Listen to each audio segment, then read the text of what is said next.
राधे राधे दोस्तों। तो आप सभी का स्वागत है मेरे इस चैनल में। मैं आप सबको बताना चाहूँगी, आज है पुत्रदा एकादशी 2025 की आखिरी एकादशी, इसे हम 12वीं एकादशी कहते हैं। और चलिए, एकादशी के दिन की तो हम शुरुआत कर चुके हैं, तो मैं आपको दिखाती हूँ कि एकादशी के दिन की मेरी रूटीन क्या रहती है।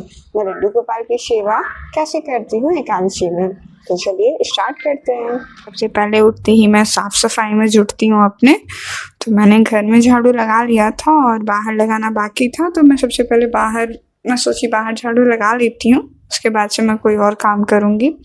तो बाहर झाड़ू लगाना था। और आज क्या था, आज एकादशी था, तो दिन मुझे पूरा का पूरा दरवाजे को धुलना था। जो द्वारा था, जितनी जगह आपको दिख रही है, तो मैं इतनी जगह को मैं एकादशी के दिन पे या फिर किसी भी अच्छे त्योहार वगैरह पड़ते तो दिन मैं धुल देती हूँ। रेगुलर तो मैं धुलती नहीं हूँ, बट हाँ, पानी वगैरह हम डाल देते हैं ज़रूर।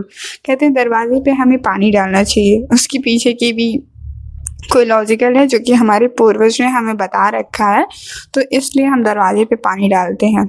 अगर आप सबको पता है तो प्लीज़ आप कमेंट में बताइए कि हम दरवाज़ा क्यों धुलते हैं, क्यों हमारे मम्मी दादी चाची या फिर कोई भी होता है तो वो दरवाज़ा धुलता है या फिर दरवाजे पे पानी छींटते हैं, क्यों।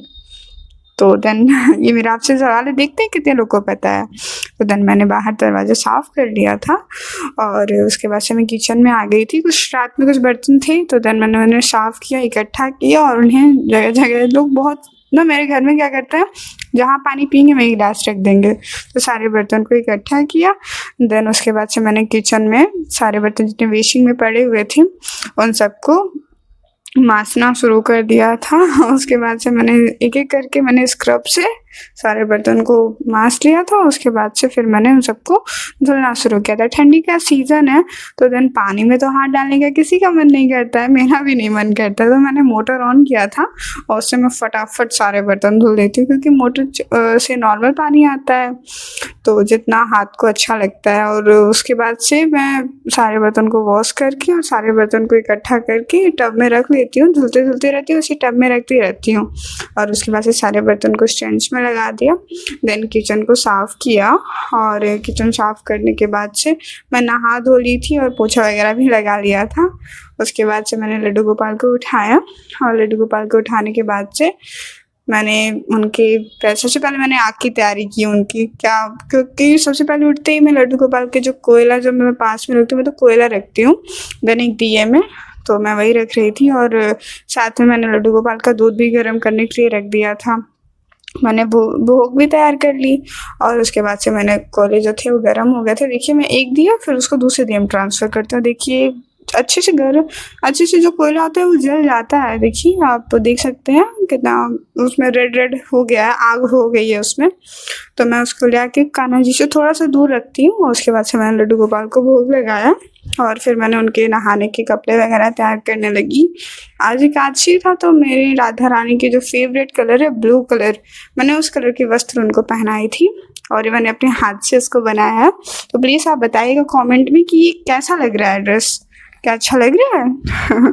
उसके बाद से मैं किचन में आ जाती हूँ। अपने लड्डू गोपाल के नहाने के लिए पानी गर्म किया और उसके बाद से लड्डू गोपाल की थाल रेडी की नहाने की। आज एकादशी था, तो देन मैंने थोड़ा ज़्यादा ही फूल वगैरह इकट्ठा करके लड्डू गोपाल के नहाने के लिए सजाया था थाल। और देखिए, लड्डू गोपाल दोनों बाबू को मैंने नहला के बैठा लिया है। मैं एक एक करके दोनों बाबू का श्रृंगार करती हूँ। हमारे कान्हा जी का तो श्रृंगार नहीं हुआ है, वो राधा रानी का हमारा ऑलरेडी श्रृंगार था जब हम राधा रानी को अपने घर पे लेके आए थे। और मेरी लड्डू गोपाल जो है मेरे, वो हमसे बहुत अच्छे से श्रृंगार करा लेते हैं, बहुत प्यार से श्रृंगार करा लेते हैं। देन आप देखिएगा हमारे लड्डू गोपाल को हम तैयार कर रहे हैं। मैं कुमकुम से और मेरे पास कुछ एक्रेलिक कलर्स हैं, ठीक है। देन मैं उसी से कान्हा जी को रेडी करती हूँ। राधा रानी को तो मैं ऑलरेडी उनका श्रृंगार है, तो देन मैं उनका श्रृंगार करती हूँ और कुछ नहीं। तो मैंने लड्डू गोपाल का श्रृंगार पूरा किया।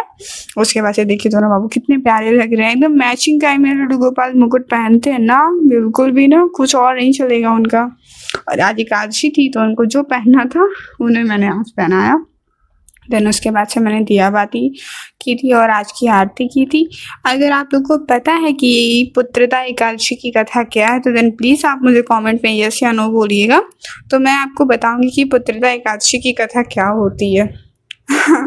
ओके, उसके बाद से मैं किचन में आ गई थी। अब मैंने पूजा पाठ ख़त्म कर लिया था, अपने लिए मैंने गर्म पानी किया था और जो भोग में मैंने गुड़ लगाया था फिर मैंने उसे प्रसादी के रूप में पाया। उसके बाद से मैंने चाय रख दिया था और नाश्ता वगैरह मैं ले करके अपना रेडी हो गई थी खा करके, क्योंकि मुझे लाइब्रेरी जाना था और आज मम्मा मेरी व्रत थी। तो दोपहर में मेरी मम्मा लड्डू गोपाल के लिए मतलब भोग बनाती हैं, तो उसे वो भी प्रसादी में वही पा लेती हैं।